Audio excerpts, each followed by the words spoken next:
I'm just a mean green mother from outer space and I'm bad. Yeah. Uh-oh. Oh no. I stomped too hard. Mario's like,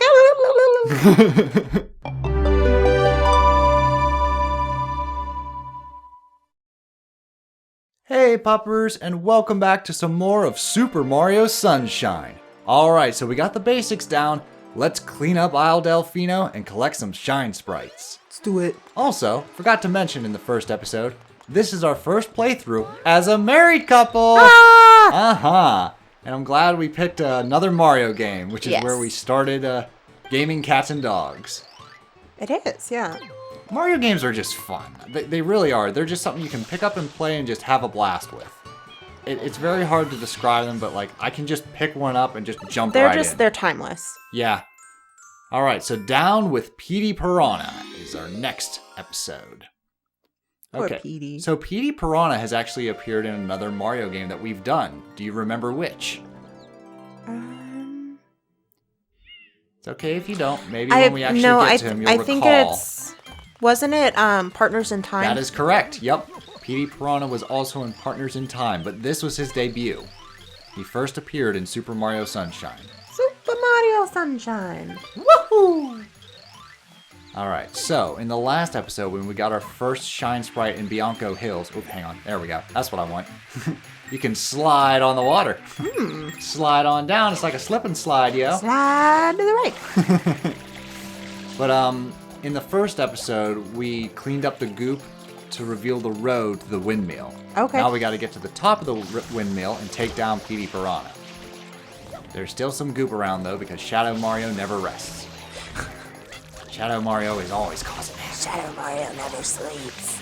So this is how you kill the little piranha plants covered in goop. The chocolate bacon. Pop! Yes, the chocolate bacon. Oh, whoopies. I feel like she's catnip. yeah, she's coming down. She's coming down from her little catnip high. Oh, baby kitties. I mean, that is one way to keep them entertained. For this one, that means a lot. For Luna, a lot of things. I haven't seen her since. She's probably passed out somewhere. She might need a little more time. Bubka got her high a significant 45 minutes before Luna got her dose. It's so funny. My sister's cat, when she gives him catnip, he gets super high, then goes to sleep in the bathtub. Oh my god, that's hilarious. We'll have to check the bathtub on the way back. Be like, Luna, baby girl, are you okay? But no, Luna's just a hellion. At dinner, she was munching on something. I was just like, what you got there? She just... What you got in your mouth, you little heathen? And then she's like, nothing! Must eat it faster! Okay, so taking it back to Mario, from what you've seen so far, is this something you'd just be fine with watching, or would you like to play? From what I've seen so far, it doesn't look too bad. Okay. Like, it's something that I could see myself possibly playing. Woohoo! Nice. But I haven't seen all of the platforming yet. Right. But because it's more of you said a collectathon, I feel like maybe it won't be as difficult with You get a lot more freedom in collectathons, and I'll explain a little later. For now, this is Petey Piranha. Yeah, because I remember Petey Piranha because I sang the Polka Dot Bikini song. Yep. It was an itsy bitsy teeny weeny yellow polka dot bikini. I feel like I did something from Little Shop of Horrors. Like, I'm just a mean green mother from outer space and I'm bad. Yeah. Uh-oh. Oh no. I stomped too hard. Mario's like,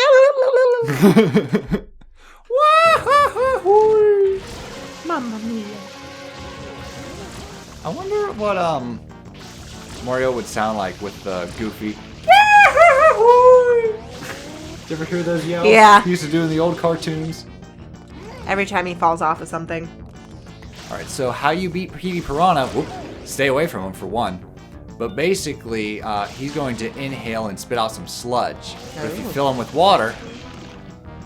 Did his belly button just pop out? Yes. And now you gotta slam on his belly button. Well, that's a bit demented. Yep. Pop his navel. There we go. What? Navel. It's I know. a little belly button. Press the button. I touch the button. Press the button. Yeah, you can just fill him up. And you just gotta stomp on him 3 times. It's just such like a weird... I took CPR class! Woohoo! It's just such a weird Clear. thing of like... I just picture the Japanese developers being like, what can we do? Well, if you eat too much, your belly button pops out. And I'm just like, what? Well, they're like, yeah, we need to think of a very visible weak point. Because this is a game for kids at the end of the day. And it's just like, I know, belly button. But it also Got him. doesn't always look like a belly button. You think that's his Petey Pee-pee? Pee-pee? Maybe. Petey Pee-pee's Pee-wee adventure. I mean, that's one adventure to go on. Jeez. Alright, well, we got the shine. Now, I think because we have 3 shine sprites, I can show you why collectathons are so cool. Exactly. So that's the next world already. And we didn't even finish the first world. Okay. Each world has 6 shine sprites that you can collect, plus I think like a bonus one if you collect 100 coins. Don't quote me on that. Okay. But let's say you're having trouble just like, I can't get this shine sprite in this level. You can jump out, go to a different level. There's also, I believe, 10 shine sprites in Delfino Plaza. Okay. So there's different ways that you can get the 60 shine sprites. You don't have to complete every task as they come to you. So it's linear, but not...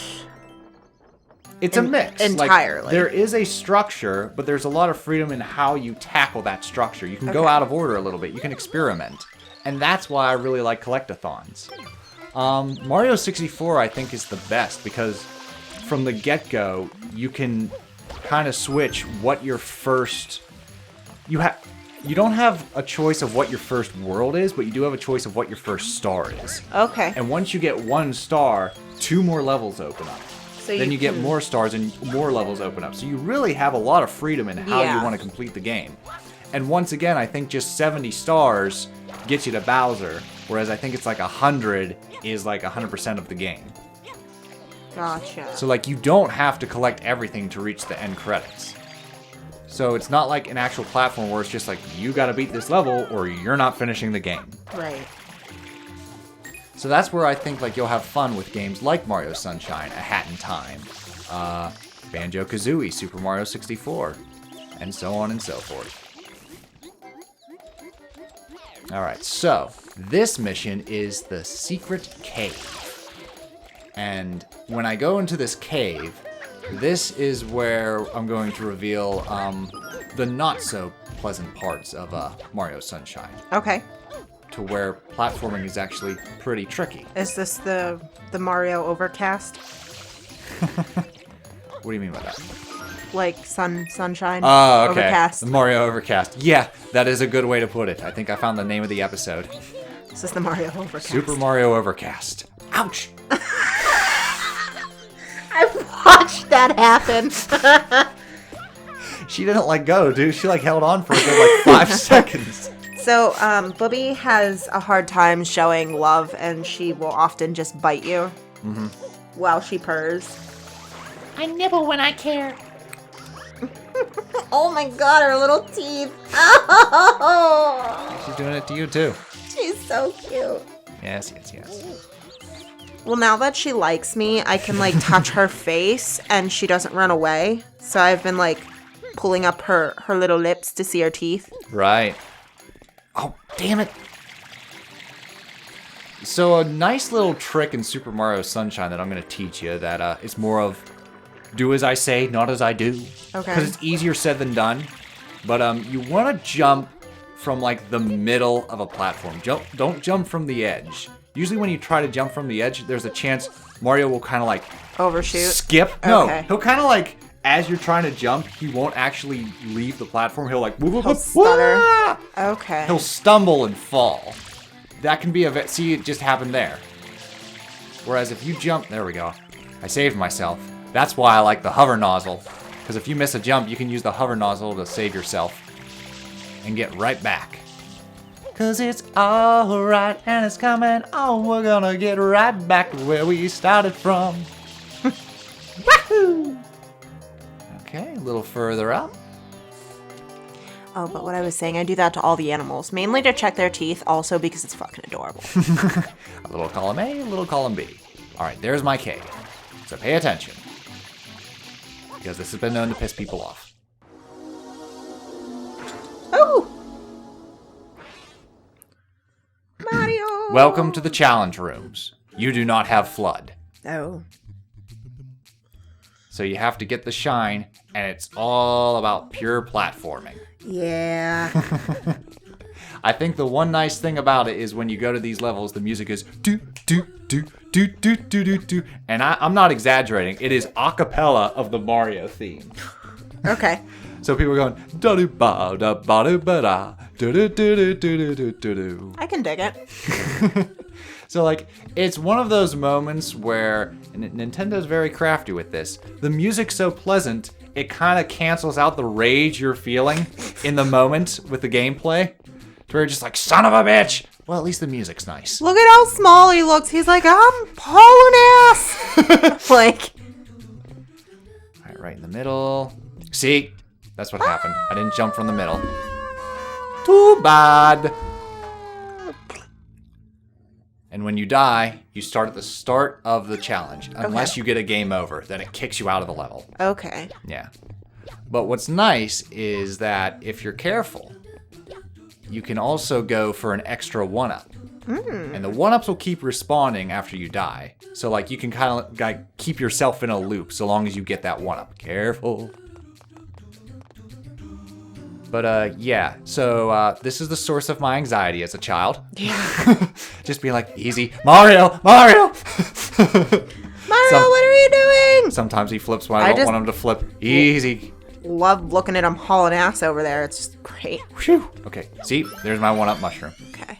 And now we're just gonna jump and jump. There we Yay. go. We got another one. Make it look all easy and stuff. I try.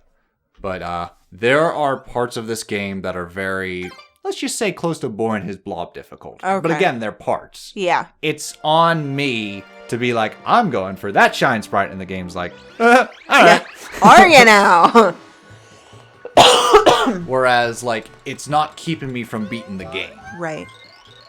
That and, like, even though there are frustrating bits, I enjoy the hell out of this game. I just do. It is a very fun game. Well, and that's the way that I look at it. Do the positives outweigh the negatives? And because not every game is going to be absolutely perfect for every player. Yeah. Or even just absolutely perfect for one player. Like, I don't care what anyone says. Even their favorite game, there's gotta be at least one part that you're just like, oh, I think that's if one this of the was things, like, I've admitted to and even have learned through this playthrough is, like, so far, every game we've done, there's at least one bit where I'm just where like, you're just like, son of a bitch. Like, because I know it was like that in Ys. Like, there is a part where I'm just like, Jesus Christ. Like, oh, really? Yeah. See, I it was haven't whenever completed these yet, so. There's a part where like Donna has to move boxes in a certain right, order, yeah. but you can only have so many moves, and then you're on a timer to get to a door, and I'm just like, I fucking hate this.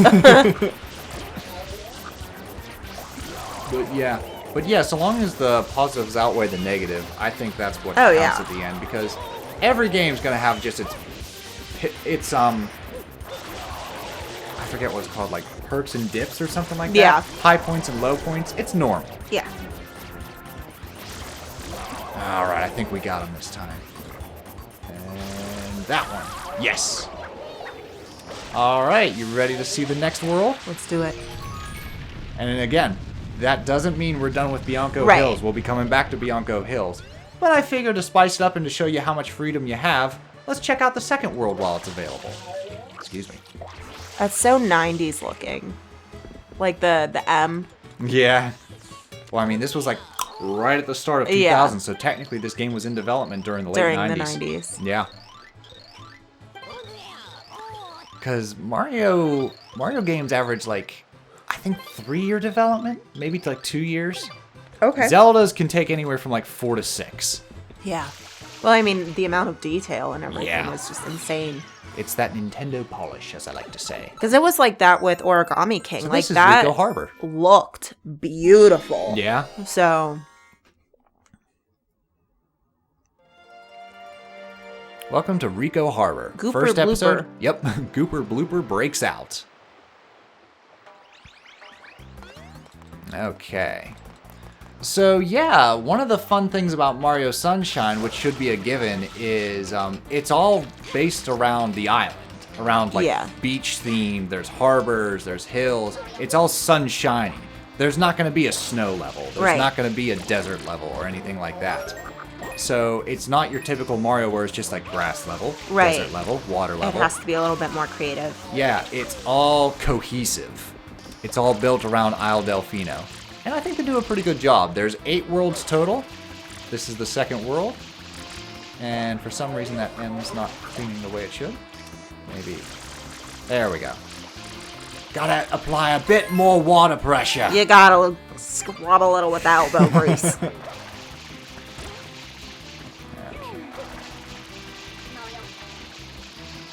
I'm trying. I'm trying to get up there. There we go. Woohoo!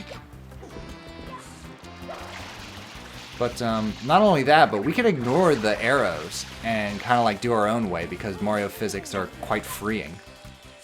There's multiple paths to get to the shine sprites. I'm just like, yeah, I'd probably have to follow the arrows then. Just what in the blazes is this stuff? I can't even get my work done. Why, it's ink, my friend. Well, listen. Have you ever scared an octopus? Oh, guys, you made me ink. Aw, guys, you made me ink. I have a feeling this is taking me all the way back to the level. The beginning, I mean. Yep. Oops. I probably should have went down there from the get-go. Mario's just like, well. son of a bitch. Oh, well, here we go again. There's his air meter. What's nice is it refills as soon as you reach the surface.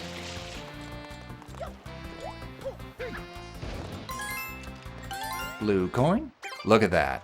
Nice.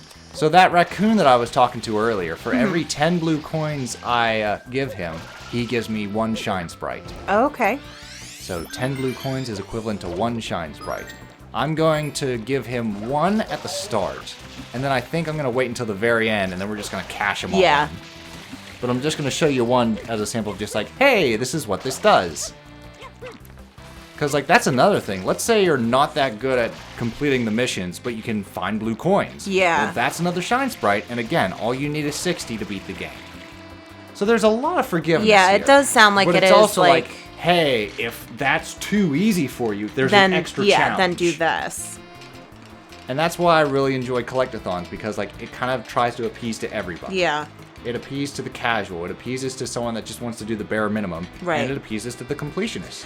It just makes... Are there any, like, collectathons that aren't platformer? Not that I know of, no. They're mostly 3D platformers. I feel like that'd be a really interesting, like, take on, like, an adventure game. So where you're given, like, a quest and you, like, have to go through and fight enemies like an adventure game while collecting. There might be games like that. I just never really gave it much thought. I usually just consider those like regular adventure games, like Darksiders. Like, you're collecting tools, because Zelda games are kind of like that. Well, I think even, like, But in they're a, not even like in a more... mission-based, like But, like, in a more Mario is. basic thing. So, like... Okay. Spitballing, just to make an example, like, Sure. say that your character is a janitor at a high school, and, like, there's a, I don't know, like, a school dance, and, like, somebody steals all of the corsages, I don't know, and, like, so your job as a janitor is to go through the school and find the corsages, but you're, like, battling, like, mice, or the lunch ladies, like, just something weird, like, so you have to the go concept through would and, be like a find collectathon, but the gameplay would be more adventure RPG, less focused on jumping and platforming. Yes. That's what you're saying. So, and Okay. it's like you still have the purpose of, like, of collecting, so, like, you still have to go and find everything, Right. but it wouldn't be platforming. Okay. I'm sure they exist, but they're not common. Usually it's the 3D platformer that is the collectathon. Yeah. That's just the way it is, because you have all these ways that you can collect, and using the physics and the platforming, you have more variety in how you tackle what you're collecting. Dang it, now my brain is like, we should make a game with the janitor. Let's finish out Milo first, and then we can and brainstorm all of the other other things because that at the we time have. of this recording, I have a laptop, and I'm ready to get the show on the road with making games. Yeah. Get some spriting done. I'm using GIMP now. So yeah, it's going to be a good time. I think with springtime and everything here, we should go sit in the park and do some game work. Sounds good to me. All right, so in the next episode, we're going to see who this Gooper Blooper is. So we'll see you then. Toodles!